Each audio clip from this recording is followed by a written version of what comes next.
This episode of the CyberWire is made possible in part by CyberReason. They're coming for it. Your personal data, your intellectual property, your business. Cyber attackers are working to take what belongs to you and holding you to ransom. Defenders don't fear ransomware, they end it. With CyberReason, defenders detect and stop ransomware that even others miss, every time. A promise backed by a $1 million breach warranty. At CyberReason, they don't fear ransomware, they end it. Learn more at cyberreason.com/ransom.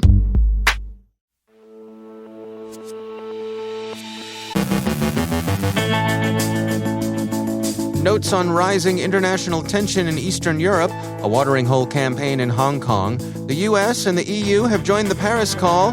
NSO Group's prospective CEO resigns his position before formally assuming it. Void Balaur, a cybermercenary group, is active on the Russophone cyber underground. Johannes Ullrich on leaked vaccination cards and COVID tests. Our guest is Carolyn Crandall of Attivo Networks on what organizations should be focused on to protect Active Directory. CISA intends to increase its capacity to work against misinformation and disinformation, and they also intend to recruit white hat hackers to an advisory board.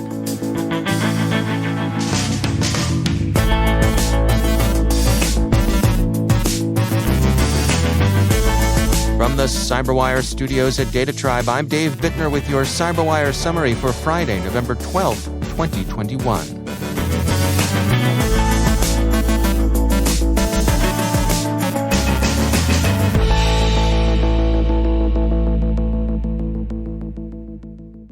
Since international conflict inevitably brings cyber conflict in its wake, we begin with a brief account of rising tension in Eastern Europe. Ukraine has expressed concern over Russian troop movements near its borders, and other governments have seconded Kiev on the matter. Bloomberg quotes U.S. Secretary of State Blinken as saying the deployments resemble the run-up to the 2014 invasion of Crimea. There are also problems between Belarus and its neighbors.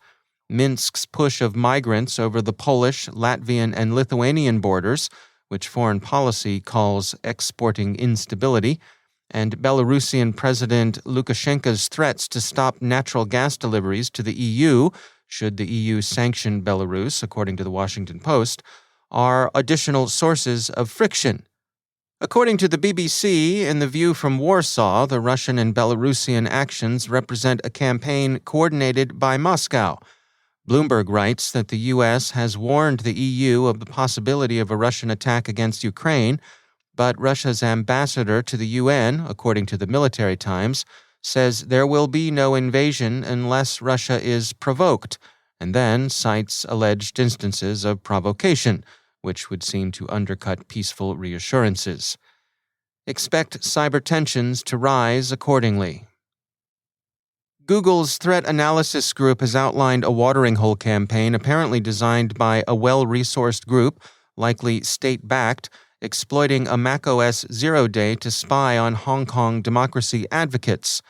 Google's researchers write, quote, "The watering hole served an XNU privilege escalation vulnerability, CVE 2021-3869, unpatched in macOS Catalina, which led to the installation of a previously unreported backdoor." End quote. Google disclosed its discovery to Apple, and Apple patched the vulnerability in the last week of September. Google doesn't say which state is the likely backer of this particular campaign, but the report is being widely received as calling out a Chinese intelligence operation. The Chinese services have been taking a greater interest in Taiwan lately, too. That's the conclusion Taiwan's National Defense Report for 2021, released Tuesday, describes significant increases in Chinese collection against what Beijing regards as a breakaway province. Breaking Defense sees Taipei's report as echoing many of the conclusions of the U.S. Defense Department's China Military Power Report, which also sees Taiwan as one of China's principal targets. The U.S. and the EU have announced that they'll join the Paris call for trust and security in cyberspace, agreeing to support the call's 9 principles. The U.S. adherence to the call represents a change from the previous administration's policy. So far, 80 states, 36 public authorities and local governments, 391 organizations and members of civil society, and 706 companies have joined. The Paris Call's 9 principles are worth reviewing. First, protect individuals and infrastructure. Second, protect the Internet. Third, defend electoral processes. Fourth, defend intellectual property. Fifth, non-proliferation. 6, life cycle security. 7, cyber hygiene. 8, no private hackback. And 9, international norms.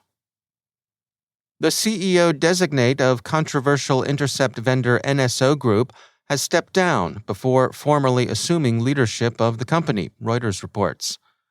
Isaac Benbenisti explained in his letter to NSO Group's chairman that special circumstances arising from the company's placement on a U.S. blacklist render it impossible for him to carry out his vision for the firm's future.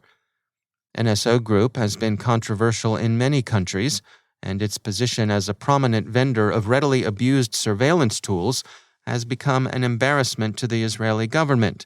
The Jerusalem Post reports that the Palestinian Authority said this week that several employees of its foreign ministry have had NSO's Pegasus tool installed on their phones.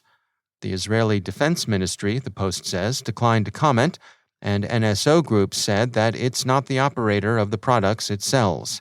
Any abuse, in the company's view, is the responsibility of the operators.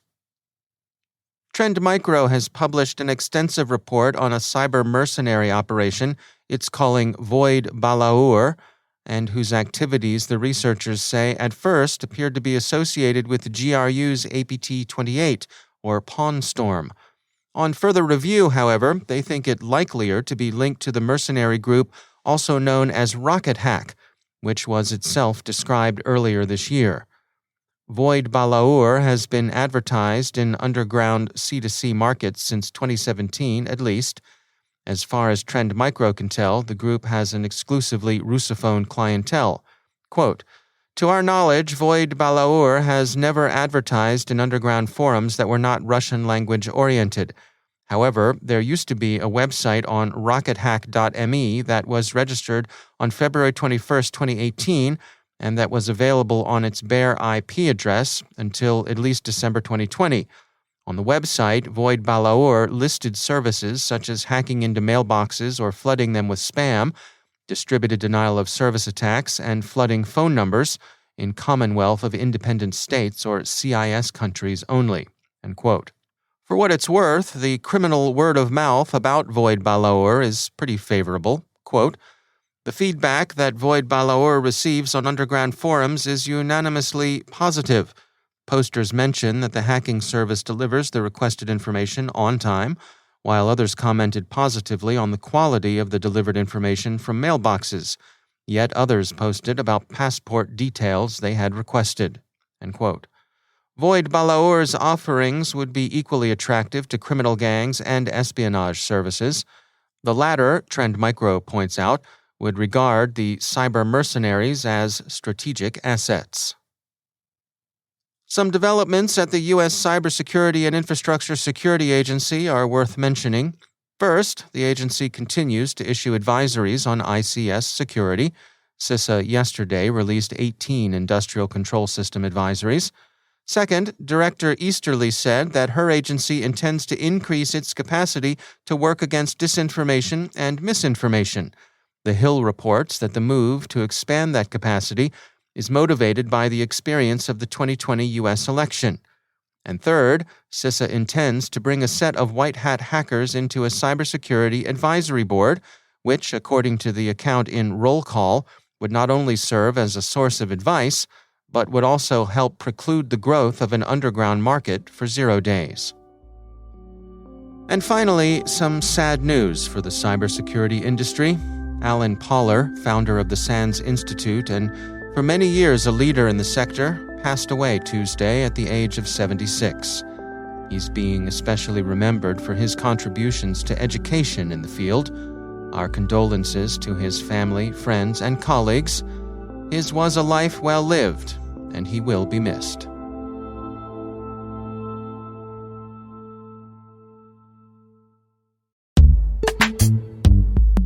And now, a word from our sponsor, ThreatConnect. Big changes have come to cyber risk quantification. ThreatConnect's Risk Quantifier 6 adheres to the FAIR standards and addresses the challenges of FAIR implementation by applying automation to the cyber risk quantification problem. ThreatConnect RQ introduces new scenarios that enable analysts to leverage the FAIR framework in standard and semi-automated manners. Companies can use RQ to work with the FAIR framework as they do today, while also evolving their risk practice using the power of automation.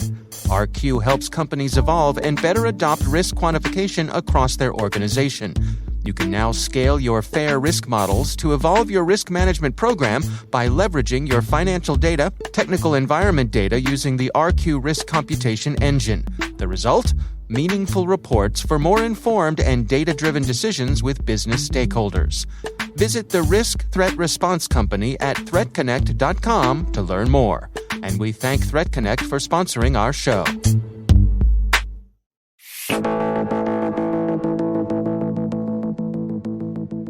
Attivo Networks recently released research highlighting the gaps in security for Active Directory, and that many organizations are struggling to identify the best tools and techniques to do so.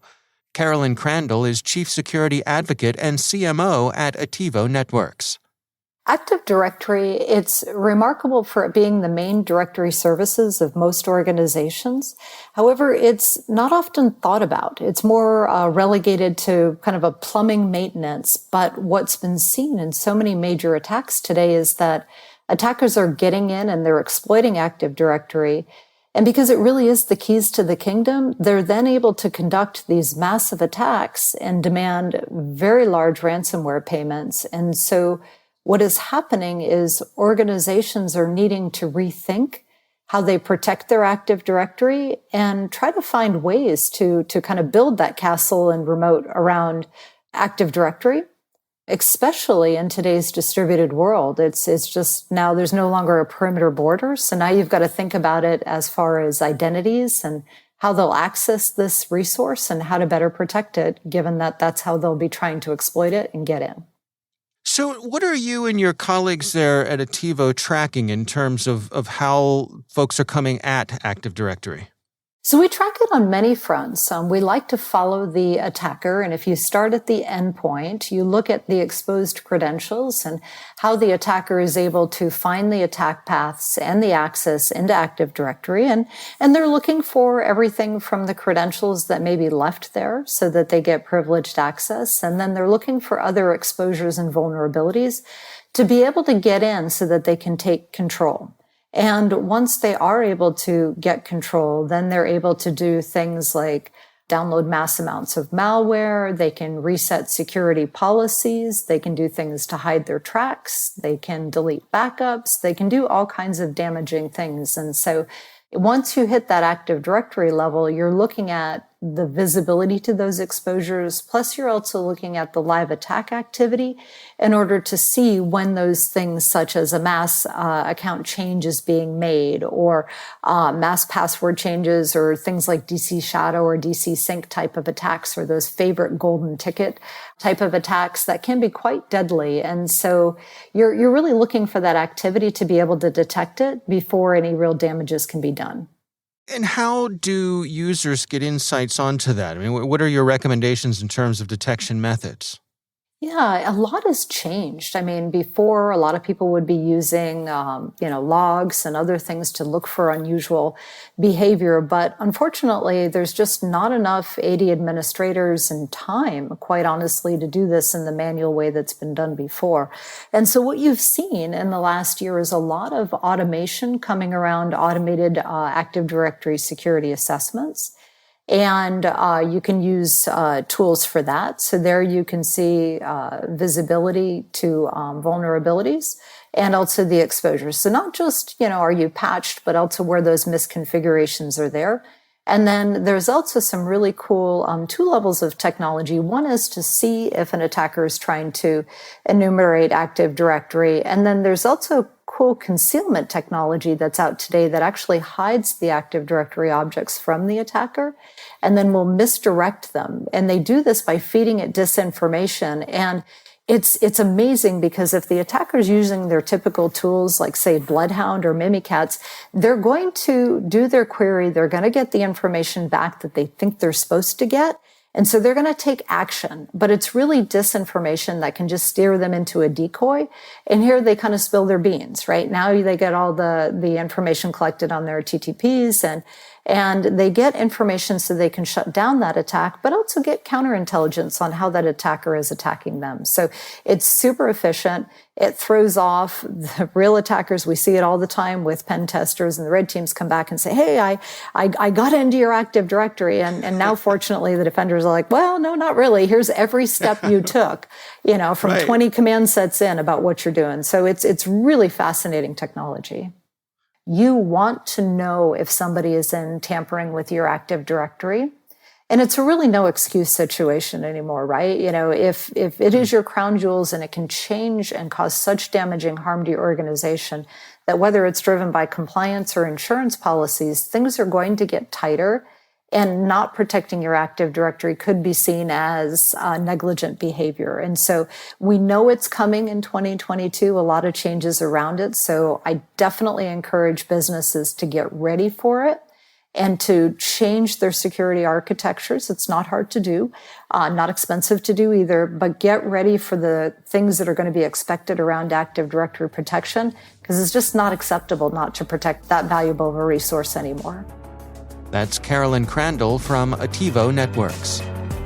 There's a lot more to this conversation. If you want to hear the full interview, head on over to CyberWire Pro and sign up for Interview Selects, where you'll get access to this and many more extended interviews.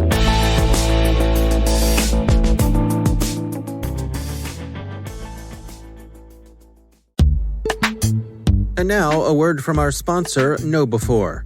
There's a reason more than half of today's ransomware victims end up paying the ransom. Cybercriminals have become thoughtful, taking time to maximize your organization's potential damage and their payoffs. After achieving root access, the bad guys explore your network, reading email, finding data troves, and once they know you, they craft a plan to cause the most panic, pain, and operational disruption. Ransomware has gone nuclear. The folks at KnowBe4 have an upcoming webinar that'll get you up to speed on ransomware. In this webinar, you'll find out why data backups, even offline backups, won't save you, why ransomware isn't your real problem, and how your end users can become your best last line of defense. Go to knowbe4.com/ransom to learn more about the webinar. That's knowbe4.com/ransom. And we thank KnowBe4 for sponsoring our show.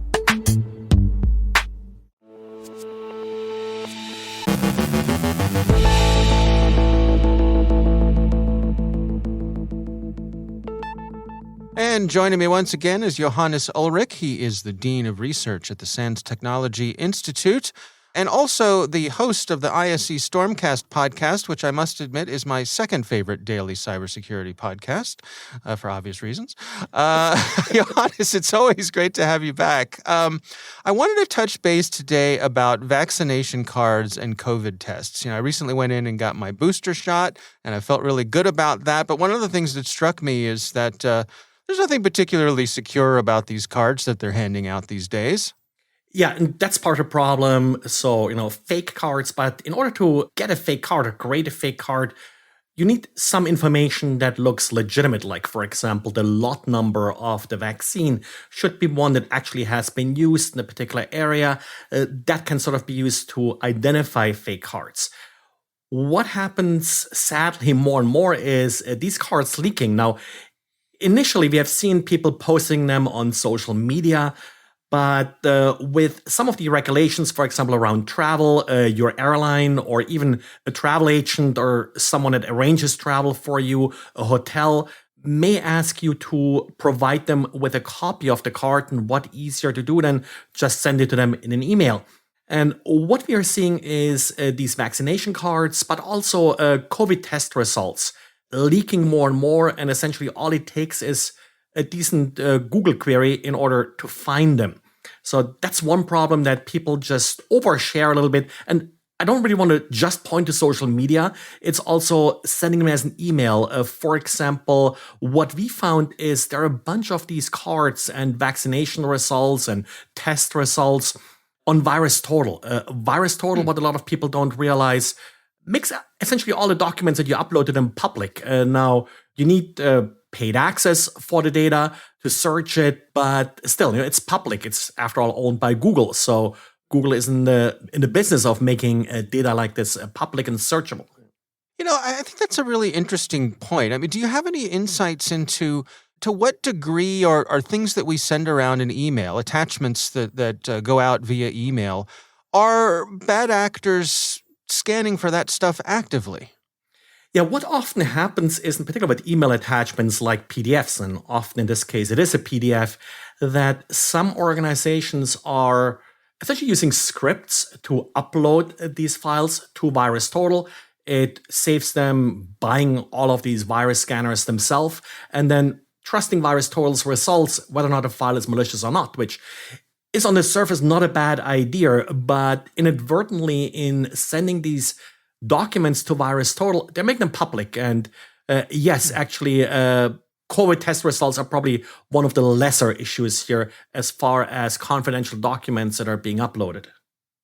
So are you saying that really all it takes is a paid membership to VirusTotal and you have access to all of these scanned documents?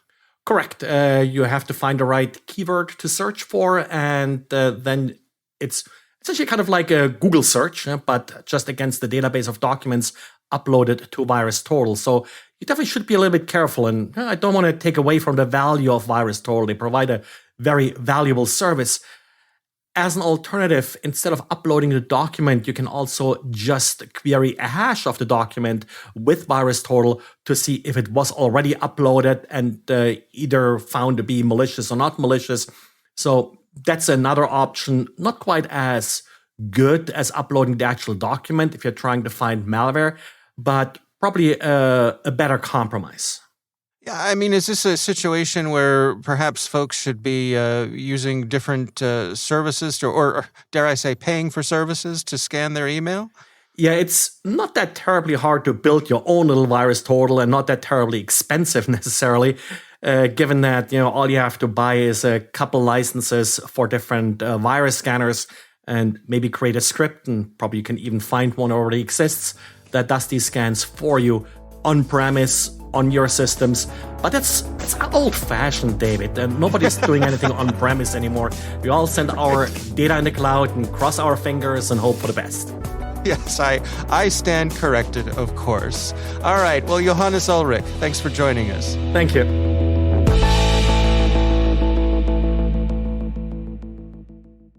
Thanks to all of our sponsors for making the CyberWire possible, especially our supporting sponsor, Rokos.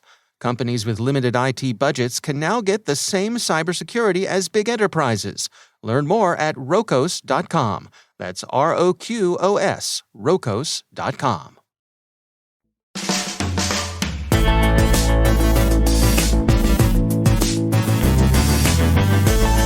And that's the CyberWire. For links to all of today's stories, check out our daily briefing at thecyberwire.com. If you find yourself with some free time this weekend, be sure to check out Research Saturday and my conversation with Tara Gould from Anomaly. We're discussing their research inside Team TNT's impressive arsenal, a look into a Team TNT server. That's Research Saturday. Check it out. The CyberWire podcast is proudly produced in Maryland out of the startup studios of Data Tribe, where they're co-building the next generation of cybersecurity teams and technologies. Our amazing CyberWire team is Elliot Peltzman, Trey Hester, Brandon Karpf, Haru Prakash, Justin Saby, Tim Nodar, Joe Kerrigan, Carol Terrio, Ben Yellen, Nick Valecki, Gina Johnson, Bennett Moe, Chris Russell, John Petrick, Jennifer Iben, Rick Howard, Peter Kilpie, and I'm Dave Bittner. Thanks for listening. We'll see you back here next week.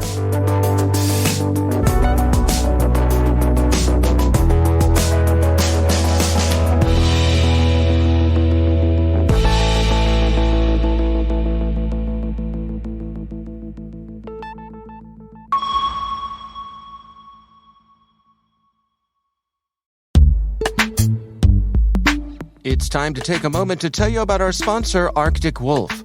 Spending unnecessary time and resources on noisy tools and alert triage could be costing you more than you realize. Alert fatigue isn't just an overwhelming annoyance, it can be a major risk and undermine your organization's security posture. Dealing with tool overload, staff burnout, skills shortages, and relentless alerts aren't sustainable for an organization. So, what's a team to do? The experts at Arctic Wolf have made it possible for you to calculate how much money your company is losing while putting together a plan to reduce your alert fatigue. Visit arcticwolf.com/cyberwire to use their alert fatigue calculator and learn how much your organization is losing to alert fatigue. And we thank Arctic Wolf for sponsoring our show.